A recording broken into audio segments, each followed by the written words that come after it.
"Living with my son means you must vacate," my mother-in-law abruptly declared.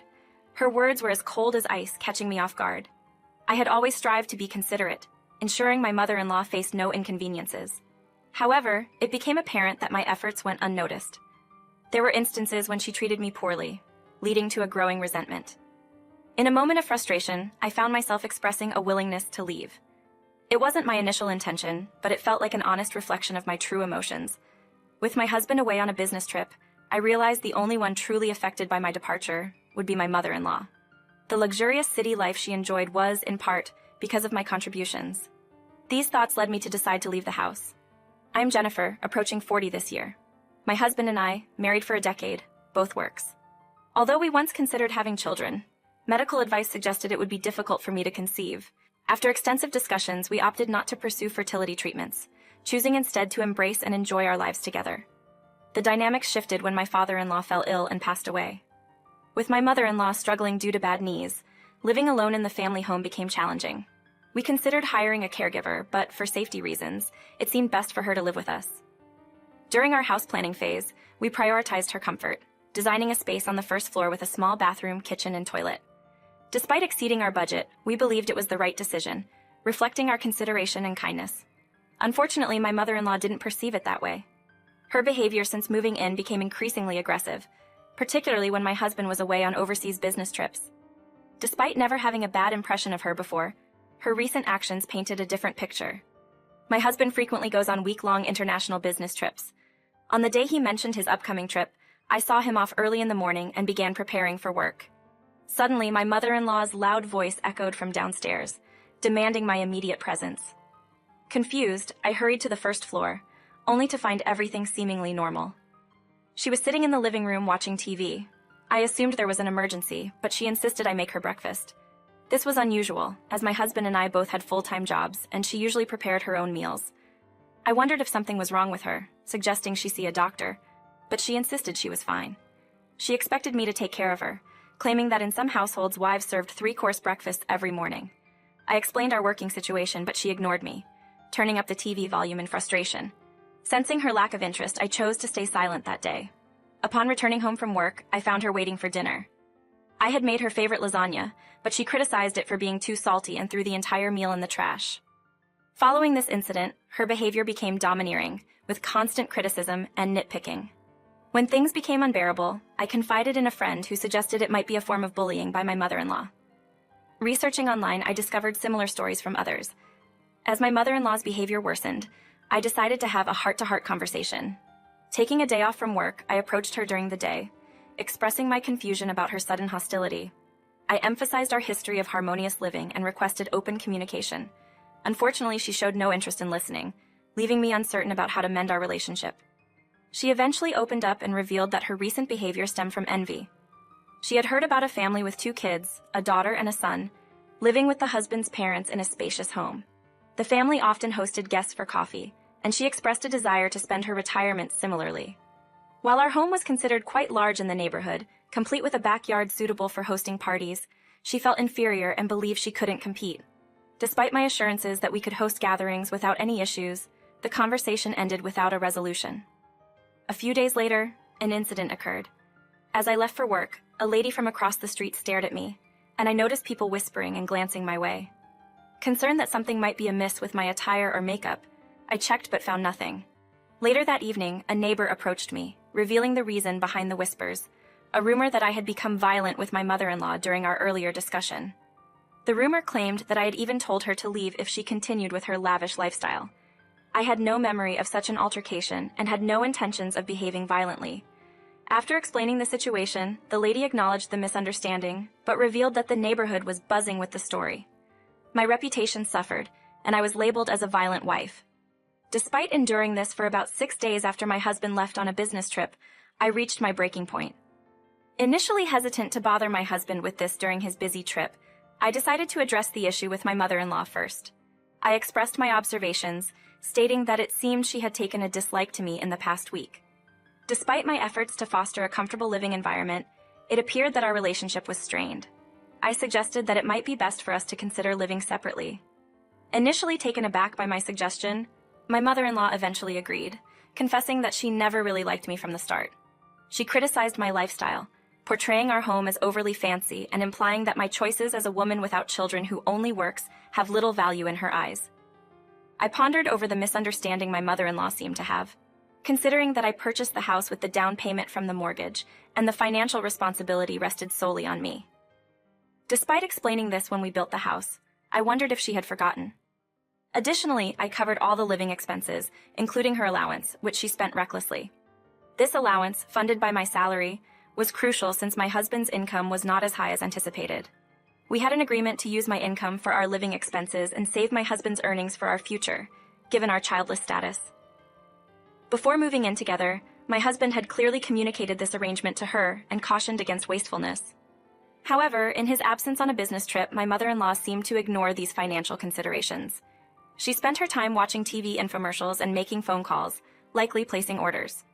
As I contemplated these matters, she abruptly declared that she intended to live in the house with her son, suggesting that I should leave. She went further, hinting at the possibility of discussing a divorce if my husband agreed. Realizing the futility of arguing, I decided to leave willingly. Swiftly packing my largest suitcase, I left the house with everything I could carry. Glancing back, I noticed my mother-in-law smirking and laughing, commenting on my departure. Feeling a surge of anger, I reflected on the efforts I had made to accommodate her, providing rides and spending time together to alleviate her loneliness. Despite our life choices as a couple, including the decision not to have children, I believed my mother-in-law had no right to dictate our path. With a determined mindset, I left the house, heavy luggage in tow. Wondering where to go after being told to leave, I ruled out my childhood home due to the distance and my commitment to my job. The first place that came to mind was my office. I manage my own small cafe, employing 2 students part-time, but primarily handling the operations myself. The cafe is situated in a 1-story house, utilizing extra space for an office and storage. Despite its size, there's enough room for someone to live. I used to commute from home to the office, but the idea of residing at the office seemed appealing, reducing the need to cook for my mother-in-law and allowing more time for work. Enthusiastic about the prospect of extended working hours, I cleared out cardboard boxes to set up a living space in the office. I arranged a blanket for sleeping and added a table and chairs to enhance work convenience. When the 2 part-time students arrived for their shifts, they were surprised by the changes.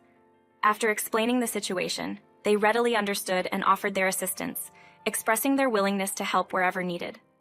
Their kindness made me grateful for hiring such individuals who had received excellent feedback from customers. Checking daily reviews for our cafe, I noted that patrons praised not only the ambiance and food quality, but also the service provided by the part-time staff. Considering their positive impact, I had been contemplating a pay raise for them. However, my plans took a turn when I received a call from my husband, who was expected to be on a business trip. Checking the message later that evening, he mentioned coming home earlier than anticipated and discovering many of my belongings missing. When he confronted my mother-in-law, she refused to divulge details about my whereabouts. Feeling guilty about causing worry, I called my husband back promptly. He inquired about the situation, and despite initial hesitancy, I decided to be honest and briefly explained what my mother-in-law had done. I sensed his fury and agreed to discuss everything once I finished work. After closing the cafe and office, I headed home around 10 p.m. Only the lights on the first floor were on, indicating my husband and mother-in-law were likely in the living room. As I attempted to unlock the door, my key wouldn't fit. Knocking on the door, my husband came out to unlock it. Upon entering the living room, I found my mother-in-law with a sulky expression. Apparently, after my departure, she had changed the locks without informing anyone. My husband, unaware of the door being unlocked upon his return, immediately wanted to hear the whole story from me. I proceeded to share the incidents of the past week with him. I detailed how my mother-in-law had suddenly become overbearing, refusing to listen during our discussions and even spreading false rumors about me to the neighbors. Each time I raised these issues, she accused me of lying. However, when my husband insisted on hearing the whole story, she fell silent after I finished speaking. It was then my mother-in-law's turn to share her side, alleging that I had been violent towards her, claiming I wouldn't stop even when she asked. She asserted talking to the neighbors, but the alleged harassment from me only seemed to escalate. She went as far as saying that the neighbors could verify all my actions. The conversation seemed stuck in a loop with no clear resolution. To break the deadlock, I decided to present something to my husband. Over the past week, I have been discreetly collecting video and audio footage. With a few taps on my smartphone, I could record instantly. The recordings captured every instance of my mother-in-law making snide remarks and harassing me. I had propped up my phone whenever possible to document her behavior on video. The footage showed my mother-in-law yelling at me to make dinner and even calling me defective for not having children. Witnessing this, my husband was furious, his face turning bright red. My mother-in-law, in a desperate attempt to save face, claimed it was all a misunderstanding and accused me of selectively editing the footage. However, my husband, experienced in video editing, remained unconvinced. He seemed to trust me completely, considering the evidence. As I had hoped, my husband began contemplating the idea of living separately from my mother-in-law. Despite her vehement objections, he appeared firm in his decision. For the time being, I decided to stay at an office during this period. We discussed the possibility of living separately and eventually reached a conclusion. We would send my mother-in-law to a nursing home. Though we had initially been against this idea, my husband explained that with her bad knee and both of us working, we couldn't provide her with the necessary attention for her well-being. Despite my mother-in-law's plea not to be put in a facility, my husband stood firm. He revealed that he had been considering this option for a while, believing it was the only way to ensure her safety. Even though my mother-in-law resisted, my husband, though not one to show it openly, genuinely cared for me. I entered into a relationship with him because of his persistent pursuit, and our journey from dating to marriage unfolded swiftly. Once married, my husband consistently assisted with household chores and prioritized my needs. Given his supportive nature, it wasn't surprising when he sided with me over my mother-in-law. My mother-in-law seemed oblivious to this and assumed my husband would back her up. However, when she learned that she would be placed in a facility, she promptly apologized to me. Despite her apology, my husband remained upset and didn't entertain her explanations. Throughout this, I focused on managing my cafe, initially open for lunch, but later expanding to serve breakfast and alcohol in the evenings. To my surprise, customer numbers nearly doubled, and I inadvertently shared this success with my mother-in-law, expressing gratitude for the unexpected opportunity. Regrettably, my words seemed sarcastic to her, and her expression remained tight-lipped and devoid of a smile. Ultimately, we arranged for my mother-in-law to stay at the nearest senior facility. Although it incurred a higher cost, it was renowned for its exceptional services. Despite past tensions, I harbored no ill will toward my mother-in-law. In fact, I appreciated her role in shaping my husband into the man he is.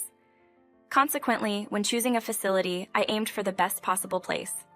Upon being reluctantly admitted to the facility, my mother-in-law caused trouble, clashing with other residents over minor issues like eye contact or speaking too loudly. While they isolated her from the others, she managed to remain in the facility. The staff regularly updated me on her situation, noting a decline in her energy about 6 months into her stay. Lonely and isolated, she initially struggled, but eventually improved her social interactions with the help of staff. Despite these efforts, her innate nature persisted, leading to her eviction from the facility.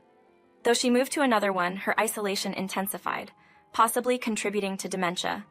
It's saddening that she had to be separated from her son, but my husband, though affected, recognizes that it may be for the best to ensure everyone's peace now.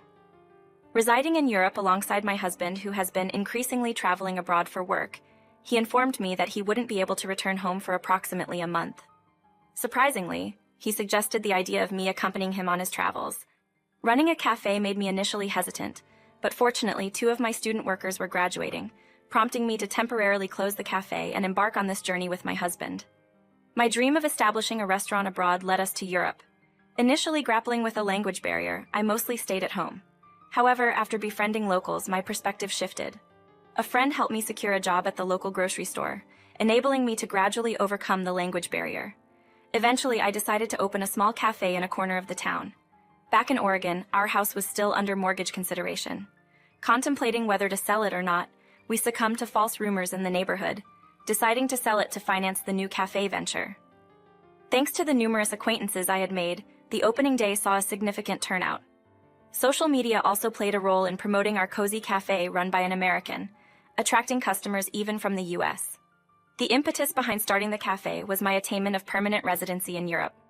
My husband's increased travel was due to better work opportunities abroad. His company proposed relocating him to their European branch, leading us to settle down there. Although he eventually left that job, his current position showcases remarkable success, with earnings comparable to mine. As we navigated life in Europe, managing our finances together, we were pleasantly surprised to discover that we were expecting a child. Despite being told that natural conception would be challenging, it felt like a divine gift. While raising a child will undoubtedly pose challenges, I have confidence that my husband and I will navigate this journey successfully. The anticipation of meeting our baby is palpable, even though the due date is still some time away. The town I now call home is brimming with friendly individuals. Upon sharing the news of my pregnancy, the genuine excitement from everyone reinforced my belief that our child will undoubtedly lead a happy life in this supportive environment.